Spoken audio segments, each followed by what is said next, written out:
He takes one. Good afternoon. I'm Mark Wolf. Despite eliminating trouble with the hatch, crews working on the shuttle Challenger at Florida's Cape Canaveral are still being forced to delay the launch scheduled for this morning. Patience has been a key element around the NASA operation all this week.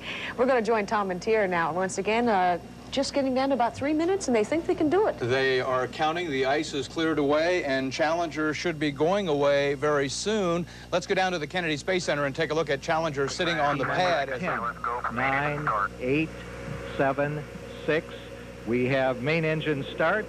4, 3, 2, 1, and liftoff. Liftoff of the 25th Space Shuttle mission, and it has cleared the tower.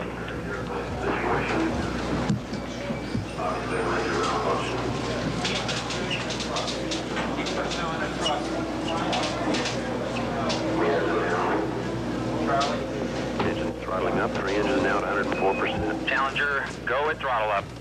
Challenger, go at throttle up.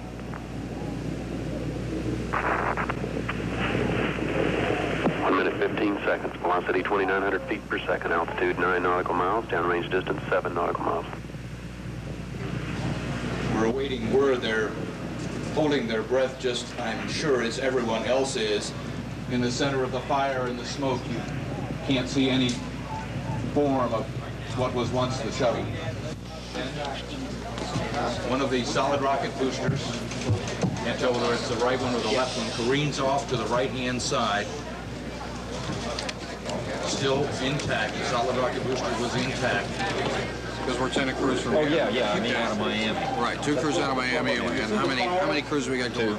Okay, so we got 4 crews. 2 coordinators. We got 3. How many at the Space Center? That's the big thing. Houston? Yeah, how many in Houston? In Houston. The whole Chicago thing is very well, we got Flock in a crew. No, he continues to work the story. Just tell him he's getting tons of people coming in there.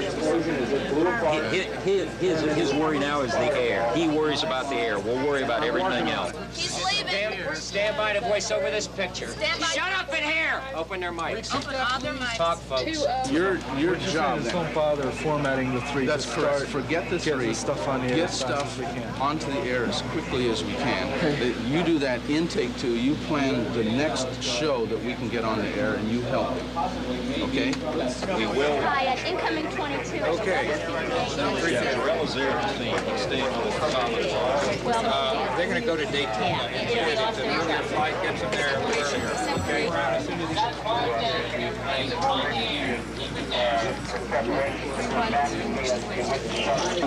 Can you get to the airport in time to just meet that plane and say, get back on the plane with tickets? Whoever is necessary right now, please move back into the pit. Graphics, I need pictures of the crew, please. We are still not clear as yet, Tom, exactly what is parachuting down here. We're not clear, but we know that a C-130 was in the area, and that medical personnel were dispatched by parachute down into the water to search for survivors. A BZ truck, okay, hired by WBZ, in right there. All right, there's no name on the truck. We don't know whose it is. And they're on a West Star 4, apparently. But we'll try to... And we have somebody getting those coordinates coming over to the trailer in a minute, on their way now. Her parents watched it from the VIP site, 3.5 miles from the launch pad, hugged each other and sobbed, watching the fireball over. Let's get that in. All right. Okay, let me redo this. When we first saw the explosion, we didn't know exactly what had happened. And then we realized, I think we were trying to talk ourselves out of it really being the disaster that it was. There may be no State of the Union tonight. They got to start planning a shuttle show for 9 o'clock. Your view of We'll get the package leads for you. If you could just write this out, I'll write them a and story record for me. Sure. Okay, great. Thanks. Okay. What I'm doing right now is catching up with this program, which is free-format. It's not formatted because there's not time, which continues as the event unfolds. And I'm accompanying this with simultaneous satellite transmissions to Europe, giving them an indication where to look in our continuous programming for the items that we're broadcasting, such as the actual explosion and the interview wherein the solid fuel booster is blamed as a possible cause. The audio.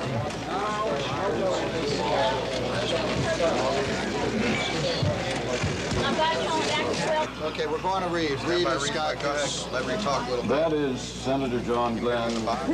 A long way from history, but responsible for making sure that we covered it. And sad, little prayer. And Beth, the editor, coming in All right. also. I think we're okay. I think we can do it with the group that we've got now. Graylin and Hess can handle till midnight. Burnkopf can pick up. They don't get in until midnight anyway. But let's let Hess be the overall planner of. You know how much trouble we have getting people to sleep, of working out who works when and handling the stations.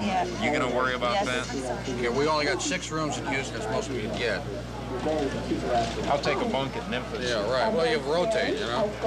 You plug continuing live coverage, the NASA news conference at 3:30 live, then get me into, there's been reaction from across the country, briefly some thoughts from people in New York, and you hit 2 sound bites and come out of the sound bites and get me into this. All right, I'll walk you through it on the IFB. It's a picture story. Let's see the pictures. Let's see what happened before, during, immediately after. Let's see reaction, not necessarily hear reaction, but see people's faces. Hey, listen, I got a major problem.